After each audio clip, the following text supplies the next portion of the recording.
Course आहेत. कोणता पहिला आहे डी फार्म. कोणता डी फार्म. डी फार्म म्हणजे डिप्लोमा इन फार्मसी. काय म्हणतात डिप्लोमा इन फार्मसी. 10व्या वर्गातले कोण कोण आहे तुमच्या इथं. तुम्ही विशेष करून ध्यान द्या कारण तुम्हाला आता 10वी नंतर निवडायचं आहे. तुम्हाला सायन्स घ्यायचा आहे, कॉमर्स घ्यायचा आहे, आर्ट्स घ्यायचा आहे आणि पुढे काय काय करायचं आहे त्या हिशोबाने तुम्ही विशेष लक्ष द्या.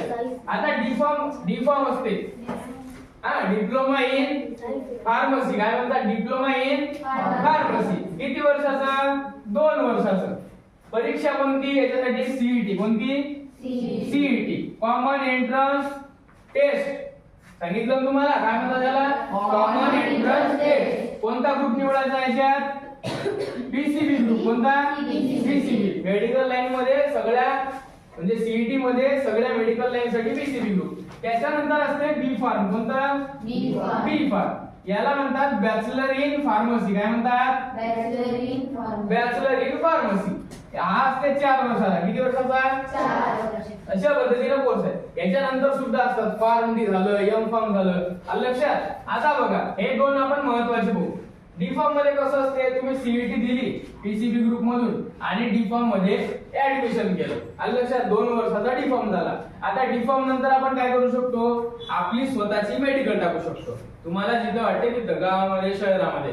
लक्षात. काय झाल्यानंतर काय झाल्यानंतर डी फार्म झाल्यानंतर काय झाल्यानंतर डी फार्म झाल्यानंतर आपण स्वतःची किंवा डॉक्टर सोबत पार्टनरशिप मध्ये मेडिकल उघडू शकतो. आणि तुम्ही जर बी फार्म केलं काय केलं बी फार्म केल्यानंतर तुम्ही स्वतःची आणि डॉक्टर सोबत मेडिकल टाकू शकता. याच्या व्यतिरिक्त बघा तुम्ही गोळ्या खाल्ल्या आहेत का कधी. गोळ्या खाल्ल्या आहेत ना. पॅरासिटामॉल खाल्ली आहे का कशासाठी खातात तापासाठी पेन किलर राहण्यात. आता बघा त्या गोळ्या कुठे ना कुठे बनत असतील ना. बनतात की नाही. त्याला ड्रग कंपनी म्हणतात. काय म्हणतात ड्रग कंपनी. आता बघा तुम्ही जर बी फार्म केलं काय केलं बी फार्म तर त्या ड्रग कंपनी मध्ये तुम्ही काम करू शकता. आलं लक्षात. काय केल्यानंतर बी फार्म केल्यानंतर तिथं तुम्हाला 40 ते 50 हजारापासून पगार सुरू होतो महिन्याला. आलं लक्षात ड्रग कंपनी मध्ये. आणि तुम्ही डी फार्म मध्ये काय करू शकता स्वतःची मेडिकल उघडू शकता. आलं लक्षात. अरे समजलं काय. दोन्ही मध्ये ऍडमिशन कशातून होईल सीईटी मधून. कशामधून कोणता ग्रुप पीसीबी ग्रुप. आणि बघा आता तुम्ही सीईटी दिली आणि तुम्ही डी फार्म ला जर ऍडमिशन केलं कशामध्ये डी फार्म मध्ये आणि डी फार्म नंतर जर तुम्ही बी फार्म करत आहे तर तुम्हाला बी फार्म मध्ये सरळ सेकंड इयर ला ऍडमिशन मिळेल. आलं लक्षात. अरे समजलं काय. किंवा तुम्हाला जर तसं नसेल करायचं तर तुम्ही सीईटी मधून सरळ डी फार्म ला येऊ शकता. तुमची चॉईस आहे. आलं लक्षात. लिहा पटकन. झाले का लिहून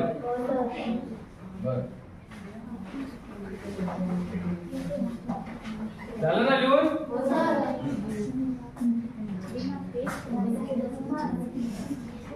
आता हा कोणता ग्रुप झाला पीसीबी ग्रुप. कोणता दुसरा कोणता होता.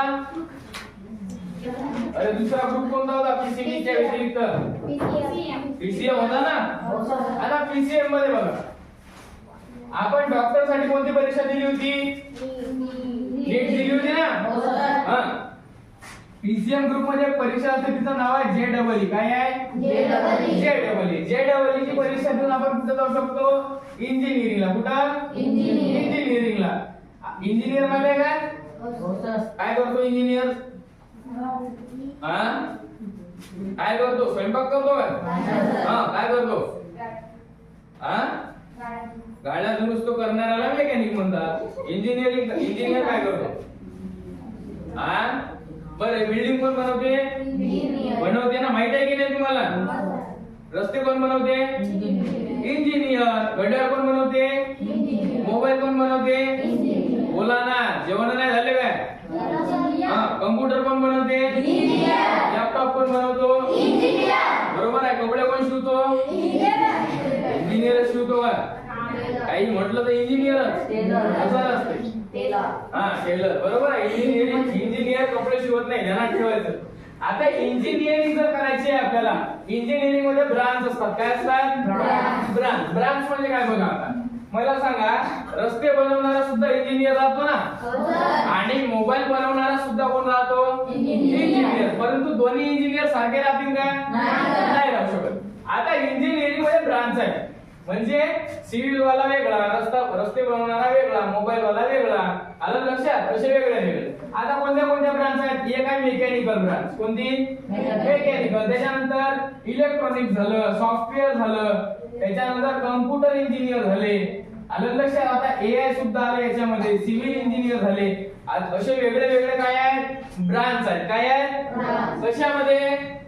इंजिनिअरिंग मध्ये. कशामध्ये? इंजिनिअरिंग मध्ये. परीक्षा कोणती द्यावी लागते? जेईई. आता याच्यामध्ये आणखी एक परीक्षा असते, कोणती? सीईटी. कोणती? परंतु आता इंजिनिअरिंग आहे तर आपण ग्रुप कोणता निवडणार?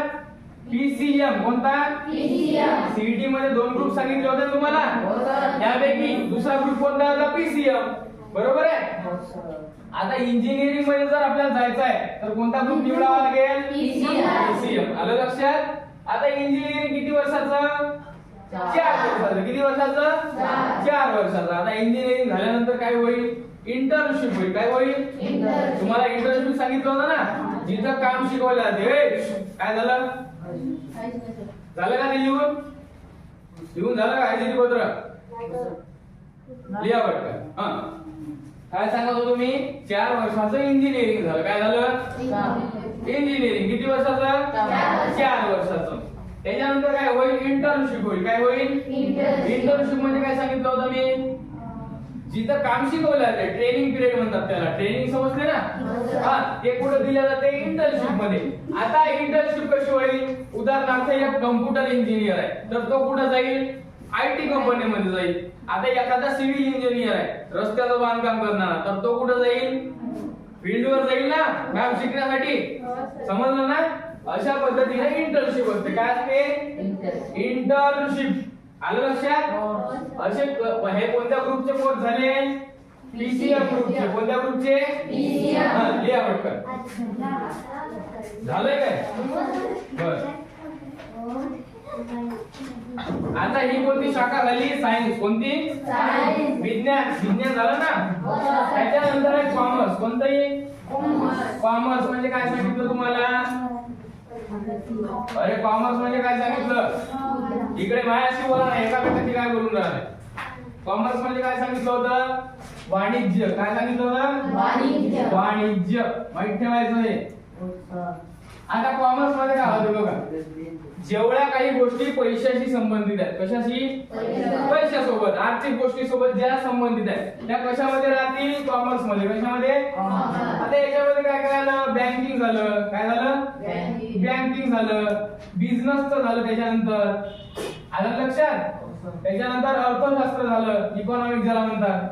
अशा पद्धतीनं ह्या सगळ्या कोर्स कशामध्ये येतील? कॉमर्स मध्ये. कशामध्ये? आता बँकिंग मध्ये कसं असते बघा, आता आपण 11वी 12वी कशामध्ये केली? कॉमर्स मध्ये. नंतर बँकिंगच्या जागा निघाल्या. बँका माहिती आहेत का तुम्हाला? एसबीआय म्हणजे स्टेट बँक ऑफ इंडिया. नाव नाही ऐकलं का? त्याच्यानंतर पोस्ट बँक आहे. हे नाव ऐकले तुम्ही? ह्या बँक आहेत. आता ह्या बँकेमध्ये जागा निघतात. काय निघतात? जागा. आता तुम्ही जर समजा 11वी आणि 12वी कशामध्ये केली? कॉमर्स मध्ये. त्याच्यानंतर बँकिंगच्या जागा निघतील. काय करायचं? अगदी सोपं आहे. सरळ त्या जागा निघलेल्या पोर्टलवर फॉर्म भरायचा, रजिस्ट्रेशन करायचं. आता काही ठिकाणी इंटरव्ह्यू होतो, काही ठिकाणी होत नाही. जर इंटरव्ह्यू होत असेल तर रजिस्ट्रेशन नंतर तुमचा इंटरव्ह्यू होईल. जर नसेल होत तर नाही होणार. काय होईल मग? सरळ तुमचे डॉक्युमेंट घेतले आधी, डॉक्युमेंट व्हेरिफिकेशन होईल आणि सरळ तुम्ही बँकेला लागून जाणार. आलं लक्षात? अगदी सरळ साधी सोपी पद्धत आहे. त्याच्यानंतर बिझनेस आहे. आता बिझनेस माहिती आहे ना? बिझनेस म्हणजे काय होतं? काय म्हणतात बिझनेसला? बिझनेस म्हणजे व्यवसाय. काय म्हणतात? व्यवसाय. समजते ना? व्यापार. अरे समजते की नाही? हो नाही काहीतरी बोलत सर. बिझनेस म्हणजे व्यवसाय. आता ह्या व्यवसाय सुद्धा कुठे शिकवला जाईल? कॉमर्स फील्ड मध्ये. कोणत्या? याच्यामध्ये कोर्स राहतात वेगळे वेगळे. बीबीए झालं, एमबीए झालं. ह्या सगळ्या गोष्टी कुठं? बिझनेस मध्ये. त्याच्यानंतर अर्थशास्त्र झालं, इकॉनॉमिक्स. याच्यामध्ये तुम्ही बॅचलर किंवा मास्टर्स करू शकता, नंतर पुढे अर्थशास्त्रही बनू शकता तुम्ही. आलं लक्षात? ह्या गोष्टी कशामध्ये येतील? सरळ भाषेत कॉमर्स म्हणजे जेवढ्या गोष्टी पैशासोबत संबंधित आहेत. समजलं? याच्यानंतर कोणता आहे दुसरं? सायन्स झालं, कॉमर्स झालं, आता काय राहिलं? आर्ट्स. आर्ट्स म्हणजे कला. बरोबर आहे. आता बघा पहिल्यामध्ये काय काय अगदी सोपं आहे. आपण 11वी 12वी मध्ये काय घेतलं? आर्ट्स. काय घेतलं? आर्ट्स घेतलं. आता 12वी नंतर आपल्याला असते बीए. काय असते? बीए. बीए म्हणजे बॅचलर ऑफ आर्ट्स. काय म्हणतात? Bachelor of arts. किती वर्षाचं? 3 वर्षाचं. बीए नंतर एमए. काय असते? Masters of arts. काय म्हणतात? Masters of arts. किती वर्षाचं? 2 वर्षाचं. किती वर्षाचं? 2 वर्षाचं. त्याच्यानंतर एमए नंतर काय असते? परीक्षा असते. तिचं नाव आहे नेट. कोणती? आणि दुसरी एक परीक्षा असते तिचं नाव आहे सेट. कोणती? नेट सेटची परीक्षा म्हणतात तिला. कशानंतर करायचं? एमए नंतर. एमए करण्यासाठी काय करावं लागेल आपल्याला? बीए. आलं लक्षात? आता आपण जर नेट सेटची परीक्षा दिली, कोणती? नेट सेटची, तर आपण प्राध्यापक बनतो. काय म्हणतो? प्राध्यापक म्हणजे? प्राध्यापक म्हणजे काय माहित नाही का? शिक्षक म्हणजे शिक्षक. शिक्षक काय करतो? शिक्षक शिकवतो ना. प्राध्यापक सुद्धा शिकवतो, पण कोणाला शिकवतो? जे सिनियर कॉलेज आहेत, म्हणजे first year, second year, final आहेत ना, यांना जो शिकवतो त्याला काय म्हणतात? प्राध्यापक म्हणतात. काय म्हणतात? प्रोफेसर. आलं लक्षात? कोणती परीक्षा द्यावी लागते त्यासाठी? Net set. कोणती? एमए झाल्यानंतर नेट सेटची परीक्षा द्यावी लागते. आलं लक्षात? अरे समजलं? अशा पद्धतीने आर्ट्स फील्ड आहे. आता बघा बीए नंतर आपण अजून काय करू शकतो? एमएसडब्ल्यू वगैरे. एमएसडब्ल्यू म्हणजे मास्टर्स इन सोशल वर्क. काय म्हणतात? Masters in social work. अशा पद्धतीने तुम्ही बीए नंतर वेगळ्या वेगळ्या कोर्स मध्ये जाऊ शकता. याच्या व्यतिरिक्त स्पर्धा परीक्षा मध्ये तुम्हाला कोणत्या आहेत? स्पर्धा परीक्षा कोणत्या आहेत सांगा? एमपीएससी, यूपीएससी चं नाव ऐकलेलं आहे का? ऐकलंय का? नाही ऐकलं? बरं, त्यांना स्पर्धा परीक्षा म्हणतात. कोणाला? एमपीएससी आणि यूपीएससी ला काय म्हणतात? स्पर्धा परीक्षा. सांगतो मी पुढे अजून. तर त्याच्यासाठी काय असणं गरजेचं आहे? तुम्हाला डिग्री असणं. काय असणं? डिग्री. म्हणजे तुमचं फायनल इयर कंप्लीट पाहिजे. आता बीए म्हणजे ग्रॅज्युएशन आहे ना, आहे की नाही? आता बीए झालं म्हणजे काय झालं? ग्रॅज्युएशन झालं. तर बीए नंतर आपण स्पर्धा परीक्षा देऊ शकतो ना? अरे देऊ शकतो की नाही? आलं लक्षात? अशा पद्धतीनं तुमचे आर्ट्स मध्ये कोर्स आहे. समजलं? झालं का लिहून तुमचं हे? चला आता बघा 10वी नंतर आपण काय करतो? 10वी नंतर काय करतो? 11वी नंतर 12वी. बरं 10वी नंतर आपण 11वीच्या व्यतिरिक्त दुसरं काय करू शकतो का? काय करू शकतो? अरे फर्स्ट इयर 10वी नंतर करतात का? 10वी नंतर दुसरं काय करू शकतो आपण? 11वीच्या व्यतिरिक्त नाही करू शकत ना? करू शकतो. बघा एक असते आयटीआय. काय असते? हे अत्यंत महत्त्वाचं आहे. 5 मिनिटं इकडे लक्ष द्या. अजिबात चिलकुल करायची नाही. झालं काय रे बाबू? लिहून झालं काय? हजेरी पत्रक कुठे आहे? मुलींचं कुठे आहे? झाले का? सगळ्यांचे नाव आले काय? कोणी सुटलं का? ठीक आहे. आता बघा हे अत्यंत महत्त्वाचं आहे. 5 मिनिटं इकडे लक्ष द्या. काय म्हणतात याला? आयटीआय. काय म्हणतात? कधी करतात? 10वी नंतर. कधी? तुम्हाला जर 10वी नंतर 11वी 12वी नसेल करायची, नंतर लिहायला वेळ देतो मी. सरळ बसा तुम्ही मुली, इकडे टेकायचं नाही मागं. 5 मिनिटं इकडे लक्ष द्या. 10वी नंतर काय असते? आयटीआय. जर 11वी 12वी करायची नसेल तर आपण काय करू शकतो? आयटीआय. आता याला काय म्हणतात? Industrial training institute. काय म्हणतात? Industrial training institute. आलं लक्षात? आता याच्यामध्ये ब्रांच राहतात. काय राहतात? ब्रांच राहतात. आता बघा कसं. आज जशी ही लाईन फिटिंग केलेली आहे ना, कोण काय म्हणजे जो करतो त्याला काय म्हणतात? इलेक्ट्रिशियन म्हणतात. काय म्हणतात? इलेक्ट्रिशियन. ते इलेक्ट्रिशियन ब्रांच कुठे आहे? ITI मध्ये. कुठं? ITI मध्ये. प्लंबर माहित आहे? काय करतो प्लंबर? अरे मला सांग ना, तिला काय सांगून राहिले? नळ वगैरे फिटिंग करतो ना? अरे करतो की नाही, माहित आहे की नाही तुम्हाला? नसेल माहित तर सांगतो. जो नळ वगैरे फिटिंग करतो त्याला प्लंबर म्हणतात. काय म्हणतात? प्लंबर. लाईनमन माहित आहे तुम्हाला? लाईनमन माहित आहे का?